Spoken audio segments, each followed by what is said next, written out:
Welcome to Dodgers Daily on a special edition for a Saturday morning after a special night of baseball on Friday night. It was an organizational sweep, quite possibly the best night of baseball. Well, it was the best night of baseball of the year. We will get into all the reasons why. Austin, you're at the Great Lakes game last night. That had to have been, it looked electric as far as when I was watching it. Oh, it was absolutely electric last night. Just a fun, exciting night, not just for them, but organizational-wise. You mentioned it. We've said it quite a bit throughout the year about, okay, this is the most exciting night of the year.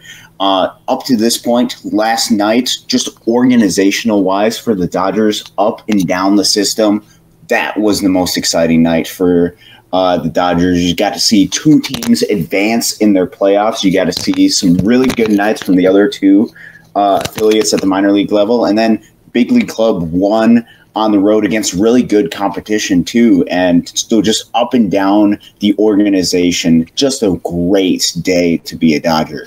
We're going to do the Down the Farm segment all together with the LA segment. Let's start with Bobby Miller. 5 2/3 innings. Give the Mariners credit. Hey, Bobby Miller's curveball has been his swing and miss pitch. They hit a home run on his curveball. They get a base hit in the 6th inning off of his curveball. So, hey, they did their scouting report. They sat on that curveball. They did a good job against it. I thought Bobby Miller did a good job grinding through 5 2/3 innings, giving up just the 3 runs. And in a lot of ways, hey, last night was the blueprint for the Dodgers of how you win a playoff game. You know, even when your top of your lineup isn't hitting, the top of the lineup, the first 4 hitters, only had 1 hit all night. So the bullpen was nails. So, hey, how do you win a game in the playoffs when, say, your starting pitcher isn't throwing up zeros, the top of your lineup isn't carrying the whole load? How do you win games in the postseason? Well, you line up your bullpen like they did that last night with Ferguson. You line it up with Graterol. You line it up with Ryan Brazier, and then you close it with evanphillips. Your starter, I've said it all year, just give up 3, maybe 4 runs. Your bullpen comes in, and that kind of felt like the A-team bullpen last night, the first rotation, you will, in the playoffs. And then you just you pitch well enough to hang around until your offense can hit a couple of home runs. That seemed like the blueprint for how the Dodgers win games in the playoffs to me. Yeah, no, absolutely. And you would expect the Dodgers front of the lineup to be able to get some more hits than just 1. But how do you win a game when that doesn't happen? Because you're dealing in the playoffs with such a short sample size that you have to find other ways to win. You have to get contributions from guys that you don't necessarily expect from every single time. And last night was kind of, as you said, a blueprint of that. For Bobby Miller, he still was able to grind through almost 6 innings and give some length to the Dodgers. And, I mean, Mariners have some professional hitters, some really good professional hitters. And you mentioned his stuff was hit a little bit. Professional hitters are going to find a way to get base hits, especially when they really need to. And so how do you go and combat that? How do you go and make sure that you're still able to win the game, get some effective outs? And I think it's exactly what you said yesterday. You got to use your best arms, and you have to get contributions from guys that aren't always expected to give the most contributions. A guy like Miguelrojas, who I know Dodgers fans have been frustrated at times with, he came up clutch yesterday, and he had a big hit. Jamesoutman gets home run number 20 yesterday, and I know both you and I are extremely excited about that. And then Bobby Miller just grinded through those innings, was able to get out and just shorten the game for the bullpen, which I think is really important for the Dodgers, especially with the volatility of their starting rotation right now. Shortening the length that the bullpen has to pitch in games, even if you give up 2-3 runs, the Dodgers offense can always combat that. The guys at the top of the lineup are going to be able to combat that. Shortening the game so those top arms can be used again is really important, and you saw the Dodgers be able to do that yesterday. Just a good team win, even when you're not getting the top-notch contributions from guys like Mookie Betts and Freddie Freeman. Okay, so I really felt like Doc brought Bobby Miller out of the game at the exact perfect time. When you kind of look at how things were going, yeah, the Mariners had sat on a curveball. You know, yeah, he had walked a couple of guys. But if you look at the 6th inning when he got brought out, they were really on everything at that point. They had, the pitch sequences had been mixed up very well, and the Mariners still were having success against the variety of the pitch mix that Bobby Miller was offering in the 6th inning. That's pretty much when hey, I got to bring a guy out now because they're on him. It doesn't matter what sequence I go to, they're on it. That's when you have a pretty good idea. Hey, time to turn it over to the bullpen, who is fantastic. Yeah, no, and it's good to have those guys in the bullpen be able to contribute, be able to just throw really effectively too, and they are going to need them in the postseason. And so you relied on guys. You relied on a guy that you picked up in Ryan Brazier for basically nothing. You relying on a guy like brusdargraterol, who has been unbelievably effective as far as you look at the overall numbers. He's been really, really solid. Evanphillips is really good. Caleb Ferguson, really effective left-hander that they're going to be able to use in high leverage situations. All of those guys contributed to the win. So every single person that took part in that has to feel pride in what they were able to contribute. JD Martinez, welcome back to him too. He had 2 hits last night. He has hits in 5 of the 6 games that he's played in since he has been back, and he is 8 for his last 19 with a double and 5 RBIs. Man, it's like, hey, it's just one guy, but one guy in an offensive lineup can make a world of difference because it slots everybody else back in positions they're more comfortable with. Yeah, absolutely. And getting him back is really, really important to this lineup because it just lengthens the lineup even more. You got him because of his offensive ability, his offensive contributions, and he has been really, really good this year when he has been on the field. Obviously, he's battled through some injuries, but he can provide power. He can provide length to this lineup, and just having him, even when some of your top guys just don't have it that night, is just makes your lineup just that much more dangerous. The Dodgers were really good with runners in scoring position as well. Not as many opportunities. We see usually with this Dodgers team, they have 14 or 15 opportunities with runners in scoring position, and they cash in on maybe a third of them. Last night, 2 for 5, so not as many opportunities. 2 for 5 with runners in scoring position, so they came up clutch as well. Hey, that is the recipe for winning playoff baseball.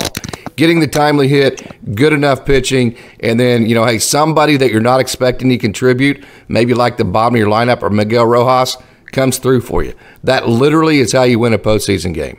Absolutely, and they're going to have to win one, if not multiple games exactly like this. And it's really good to see them be able to do this during the regular season, be able to get some of that experience for a guy like Miguelrojas, who can get some confidence and say, okay, I was able to do it in this situation when my team needed it. Maybe I can do that in the postseason as well. For Jamesoutman, who's getting fairly new and accustomed to big league level, getting accustomed to the major league playoffs, maybe I can go ahead and contribute and hit a big-time home run. We've seen him be clutch at the minor league level. I think we're going to be able to see him be clutch at the major league level when the games mean something different in postseason. And this is just an example of these regular season games, 162 games on the schedule, just being important for the overall grand picture of the game of baseball for your season and for your postseason hopes.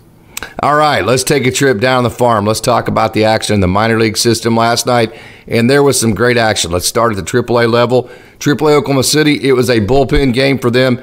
Hey, you talk about all the shuffling with Kyle Hurd, Emmett Sheehan, guys going back and forth, Gavin Stone. So last night, really, Oklahoma City, with all of those transactions, were left with a bullpen game. Tyson Miller, a young man that the Dodgers DFA'd. He went away for a while to the Mets. The Mets DFA'd him. Dodgers got him back. They instantly put him on the 26-man roster. Miller threw 2 scoreless major league innings as soon as he came back to the Dodgers, was immediately DFA'd, had a choice to become a free agency or accept the assignment. Chose the assignment with the Dodgers because he's a SoCal boy, went to Cal Poly there in Riverside. He got the open last night. He was very good, 2 innings, scoreless for him. Jake Reed, a veteran guy, he threw 2 innings scoreless as well. Tanner Dotson looked good in his 2 innings, scoreless. A takeaway from the pitching last night, Victor Gonzalez, who had been simply fantastic as of late, with the Major League Club. I mean, he had been pitching very, very, very well with the Major League Club as of late. As a matter of fact, Victor Gonzalez, as I scroll up here, he had given up just 1 run in his last 9 innings with Los Angeles. Then he gets optioned down. So that was kind of an interesting deal, but hey, trying to make room in that crunch when you're the guy who has the options that can go down. You don't have to DFA a guy to make room. You're usually the guy it happens to. So I think the takeaway from the pitching last night was that Victor Gonzalez looked good. Tyson Miller, who we've seen recently at the Major League level, looked good. And then Michaelbusch was back in the lineup. You know, on Tuesday, Michaelbusch fouled a ball off of his knee. Then he slid into second base, re-aggravated that a little bit. Wednesday, they had a day game. He did not play that game. I had several questions as far as his health. He's fine. It was good to see him in the lineup again last night on Friday, and he got a couple of hits. And then Johnny DeLuca got a couple of hits as well. So it was a great game. Oklahoma City AAA Dodgers, they won 6-2 over the Tacoma Rainiers. Yeah, no, great game. And you talk about that Oklahoma City club. A lot of guys that move around a lot. We know the Dodgers like to kind of move guys up and down depending on what some of their needs are. And so you kind of see this mix in rotation of guys. And it's really cool because you get these guys are so close to the big league level. A lot of them get some opportunities. Perhaps they get sent back down. Really cool to see them be able to have this ability to just grind through that. And I think that just speaks to the character that each one of these guys have to take the assignments that they get and just be able to go out and just show what they have, not just for the Dodgers, but for all big league clubs as well. We know the Dodgers have an abundance of talent throughout their system. These guys aren't just auditioning for the Dodgers, they're auditioning for every single team. And so to be able to see the guys on the pitching staff, the collective efforts that these guys have, and just be able to contribute and do really well last night, really good to see. You never know what's going to happen for the Dodgers as far as an injury. You're an injury away from being called up to the big leagues. Do your job the best that you possibly can, and you never know what's going to happen. And so last night, good night for Oklahoma City. You love to see them still grind out, still be competing and doing well. Good night all around. Tulsa had 15 hits. They banged out 8 runs. They had 3 home runs on the night. Cody Hosey had a huge night with 4 hits. Emil Vargas hit another home run. Hey, Luis Diaz, by the way, if you haven't seen the play that he made at shortstop, I know you saw him quite a bit there with Great Lakes. Went into the hole, showed his athletic ability, then showed off his arm. Then an inning later, he hit a home run. This dude is very, very talented. So Tulsa had a great night on the field. It was a packed crowd at One Oak, and when that crowd is packed on a Friday night there in downtown Drillville, there is no better place on earth to be for baseball than Tulsa, right there off of Elgin Street in Tulsa, Oklahoma, downtown T-Town. What a wonderful atmosphere that was. Hey, all of that was great. It all pales in comparison to the fact that they got their manager back. Scott Hennessy, he is what they call the mayor of Drillville. He's been fighting cancer treatments. He's been fighting cancer since June, and he's been taking chemo treatments. He's been taking radiation. He's lost a lot of weight, and he was back and in the dugout last night, going to manage the last 3 games from the dugout. That, no doubt about it, with the big crowd Friday night, you get your manager back. That lifted the spirits of the Tulsa Drillers. You could tell it was a totally different team last night with Henny back. Hey, Juan Apodaca did a wonderful job. He's never managed. He did a great job being the glue for that team. You know, there was rumors that they were going to bring roving instructors in, just kind of one after the other to see this through until Scott could get back. Didn't have to. Juan Apodaca did such a great job. They just felt like, hey, this dude's doing a good job. Let's just let him run with it. So what a wonderful night at the AA level for the organization. Yeah, absolutely. And I mean, we talk about all of these great things that happened last night. That was the best thing that happened last night, being able to see Hennessy be able to go back into the dugout, show that he can go ahead and finish off the season with the Drillers, just really to uplift the team and the city too. That was the best thing that happened last night. So great to see him in the dugout. And then on the field, I mean, you talked about me being able to see some of Luis Diaz. He is one of the most athletic and electric players I have ever seen at the high A level, I should say. And to see him be able to continue to show that athleticism at short, be able to show his slugging ability, which he has a lot of in that bat. He's a really fun, exciting player. Emil Vargas continues to show his offensive prowess, be able to show his offensive ability. Just a great night in Tulsa, in front of that great crowd, in front of Hennessy, who's able to come back. You just love to see that. That life story, that is more important than all of these other things that we've talked about with baseball that we're going to be talking about, and just so excited to see him back there. It's a Saturday morning. It's an early morning after a late night. You know, the celebration you guys had in Midland, and just hearing that, you could tell, hey, you talk about lifting the spirits of the players. Just looking at how you heard that, and just your excitement as you were talking about the drillers, you know, and Scott Hennessy, it was evident right there. That just goes to show just how much Scott Hennessy lifted everybody's spirits. Hey, another guy for the drillers that you're very familiar with, Ismael Alcantara. Finally, man, hey, everybody's been talking, hey, this guy's the real deal. He has all the talent. He's a great athlete. He has a good hit tool. Never really has gotten in a groove offensively, you know, in this organization at all for the most part. He's been one of the hottest hitters as of late. I know you're very excited about that because you got to see Izzy quite a bit. He had 3 hits last night for AA Tulsa. He has multi-hit games in 4 of his last 5, and he's 10 for his last 20 and has a 7-game hit streak. So Ismael Alcantara has been very, very hot, finally realizing all that talent that he has. Oh, and he has a ton of talent, too. You talk about Ismael Alcantara, goes by Izzy from a lot of the guys, and you just love to see that. He's so incredibly hardworking, just a great guy in the clubhouse, and he's starting to find some of that consistency. He's gotten on a little bit of a hot streak, and putting all those pieces of the talent that he has together. He's incredibly talented. He probably had in the first half probably the most clutch hit for the Loons all first half with that home run against West Michigan back in May to give him a 3-game lead. He's been such a good person in this organization, and he's had so much talent that he just hasn't been able to unlock quite as much as he could on the field to be able to show his talent right now, even if it's during the last week. All of these at-bats count. And I think it's really important for him to be able to show that, and just really awesome for him to showcase the ability, the speed that he has, the defensive ability, combined with the offensive talent that he has on that bat. Really cool to see. Love to see that from Izzy.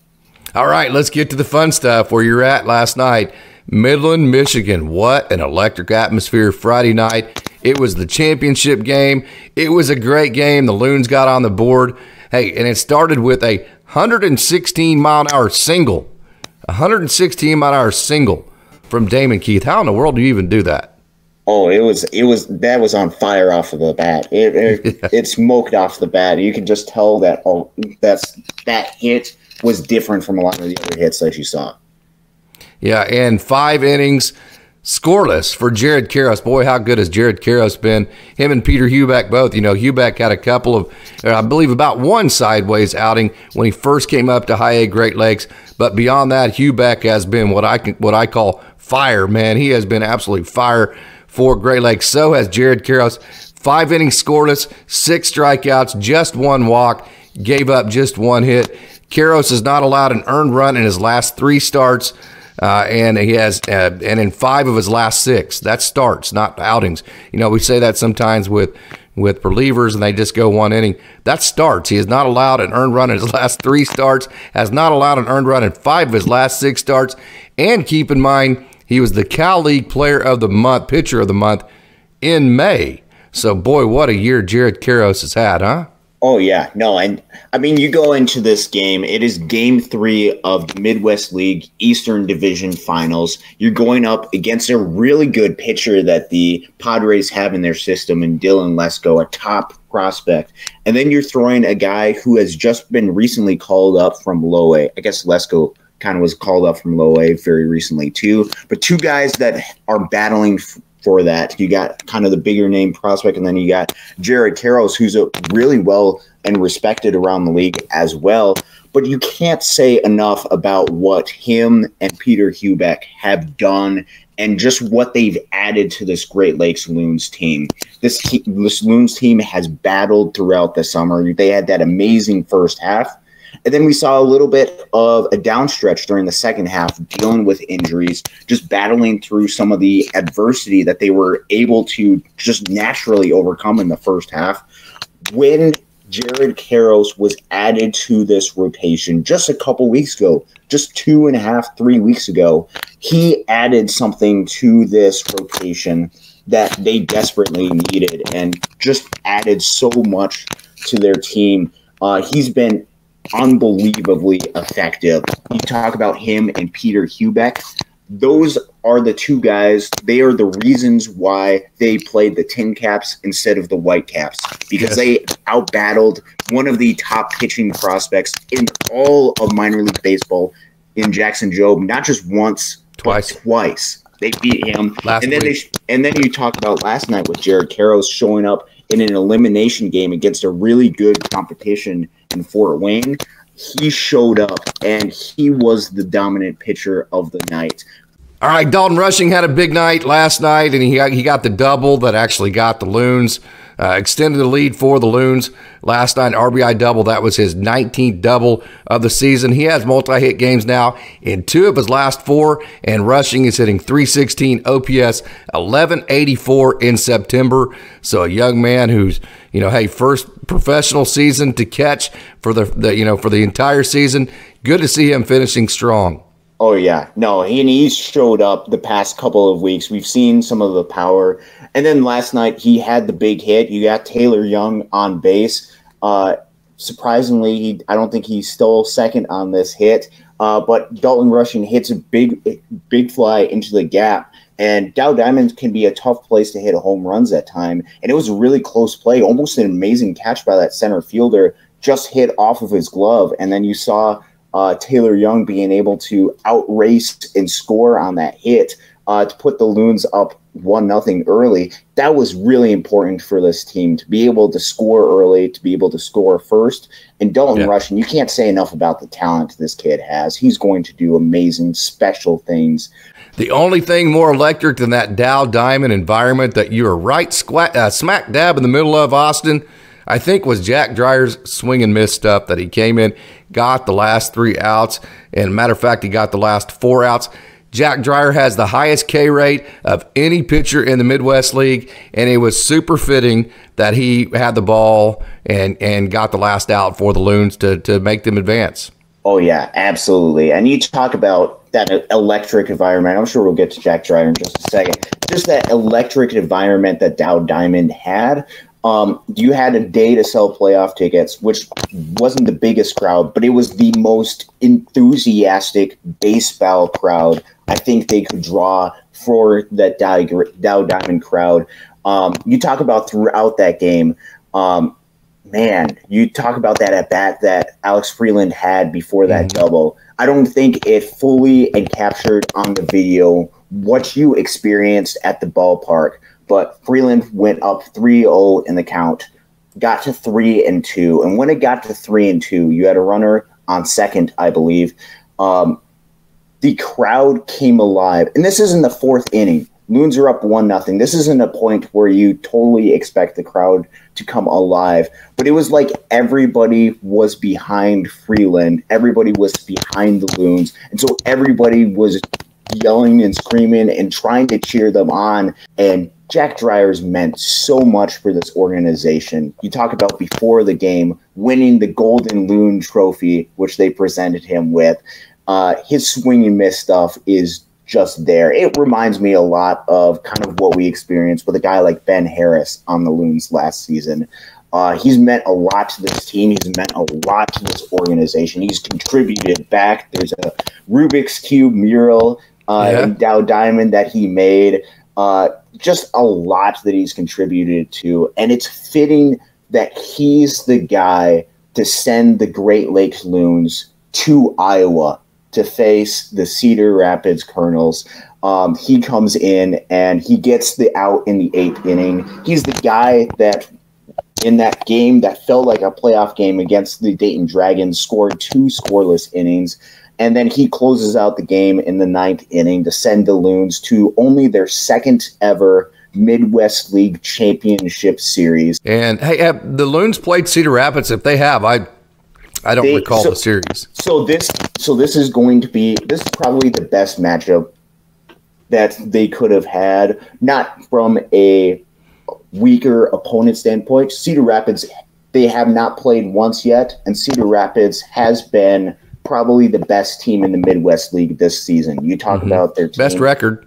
They have the best record, and you look at both their offensive and pitching ability. Their offense has had a team that's stuck together all season, and their pitching staff has been really, really good. And so it's going to be a really, really tough opponent for the Loons to be able to overcome. But if you want to be the best, you got to beat the best. And they're going to be playing against really, really good competition in Cedar Rapids. A Cedar Rapids team that's lineup is deep and whose pitching staff knows winning. And so it's going to be a really tough matchup. But I know after last night, the Loons feel like they can win any game against any opponent right now. Yeah, I would totally agree with that, and they definitely can. And they do not have home field advantage, so it's going to be a little bit tougher. In these 3-game series, when you have home field advantage, you get the last 2 games on your home field. And you mentioned even after the Great Lakes lost the first game, hey, you still have home field advantage. All you got to do is win the 2 games that you host. Okay, let's get into Single A Rancho Cucamonga. What a night it was. Josue de Paula had a couple of hits. Theron Lorenzo had a couple of hits. Jake Gelov, man, he had a couple of hits as well. Joe Vitrano was definitely the hitter of the game. 2 home runs for him. 2023 draft class right there. He had 3 hits total on the night. And then Jordan Thompson, another 2023 draft class. Shortstop, he actually played second base last night. He had a couple of hits as well. All in total, 14 hits for the Single A Rancho Cucamonga Quakes, 11 runs, and they beat the Inland Empire 66ers, which is awesome because, hey, that's the crosstown rivals, the Angels. That's their Single A affiliates, so that's really cool. I'm sure it was a charged atmosphere. Got a chance to talk to Ryan Follow, Tim Rogers of Dodgers 2080. I'm sure they were there covering the whole thing, so if you want some in-depth coverage of that game, head on over there. But, boy, that was an exciting game, wasn't it? Oh, yeah, absolutely. And after the Great Lakes Loons victory, I was kind of paying attention over to Rancho because we've talked about it before. We want to build a culture of winning, not just at the big league club, but throughout the organization. And so more teams that are able to advance, the better it is for this organization, for these guys to build that culture of winning. And we saw just the character of a lot of these guys in Rancho Cucamonga go down 4-0 early. 4-0, and that's a crooked number. Usually in a playoff atmosphere, a playoff environment, that can really derail a team. But Rancho Cucamonga is not just any ordinary team. They're a special group of guys, special group of players, and we saw them be able to respond, not just with a crooked number, but a really crooked number. Go down 4-0. How about an 8 spot in the 2nd inning, including 2 home runs in the same inning for Joe Vitrano? We've talked about a lot of these 2023 draft guys. I don't think we realized how good they would be this early and how much they would mean to this Rancho Cucamonga Quakes team. If you're in the California area, they're going to the championship. They'll be playing, I think, game 1. I think I don't know when exactly their home game is, if they get game 1, game 2, or 3, whichever one they go to, or just go on the road trip and go to all of the games. Go cheer on this team. Go see what exciting guys that they have at that level, because building this organizational culture of winning and being able to cheer on a lot of these guys is going to be really important. And you love to see all of these guys be able to contribute. Just a total team win and just something that you're really excited about. The Aussie, Liam Doolin, had a good outing last night. He went 2 2/3 innings, gave up just 1 run, had a couple strikeouts, just 1 walk and 2 hits. And then Noah Roon, another 2023 draft class. Boy, that 2023 draft class, it is looking better and better by the day. 1 1/3 innings, so he got 4 outs, gave up no runs, no strikeouts, no walks, just 1 hit. And then Garrett McDaniel's a young man that I love. That is a big talent, big potential. He went 3 innings to close the game out last night, had 3 strikeouts, a walk, gave up just 1 hit. So just like the big club, LA, the bullpen was absolutely nails for the Quakes. Oh, yeah. No, and when you have that bullpen that can nail it down after your offense is able to add so much, that just makes it almost impossible for the other team to win. And you saw Rancho Cucamonga be able to close out the series, advance to the championship. Both of these teams at the organizational level mean a lot to their communities, and it's just really cool to see both of them be able to advance. We hope that this is not the end of their story. We hope we get to tell about some championships, we be able to celebrate with them, celebrate with Oklahoma City when they eventually go to the championship too, and then with the big league level of the Dodgers. As much winning as we can have, you just love to see that. There's been a lot of winning this year. By my count, I'm probably wrong on this. This is just off the top of my head. I think this is the 7th organizational sweep this year for the Dodgers. And there's been 2 other times to where every team in the organization won at least 1 game, but because of rainouts, they had to play a doubleheader, and like one of the teams didn't win the second game of a doubleheader. So by my count, 9 different times this year, all 5 teams won at least 1 game in a day. Wow. Yeah, no, that is really cool to see, and not something that all other organizations can brag about. And you just have to be grateful to see and be able to watch just this culture that the Dodgers have been able to cultivate with the coaching staffs that they have put around these guys, with the development staffs. Everybody in this organization is striving for the same goal. They are communicating. They are excited when their team wins. I know yesterday, I don't think there's anybody more excited in the dugout after the victory than pitching coach David Anderson, jumping up and down, hollering and screaming. All of these guys throughout the organization, and he was not the only one that was doing that, contribute to just this culture. And so being able to get organizational sweeps just really helps with this culture, really helps with the atmosphere that these guys have. It's just amazing. All right, thanks, Austin. We will see you Monday morning. Sounds good.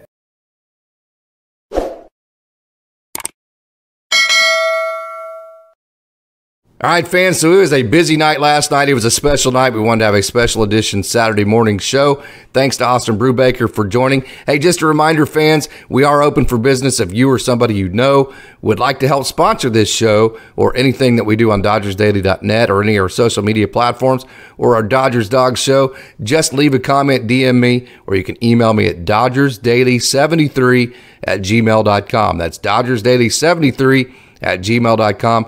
Also, hey, don't forget to leave a comment, leave a like, interact with this video, share this video, tell your friends about Dodgers Daily, tell them to come on over and check out some of this content over here, and make sure and turn your notifications on. Hey, as always, I'd like to thank you for tuning in and say, go Dodgers.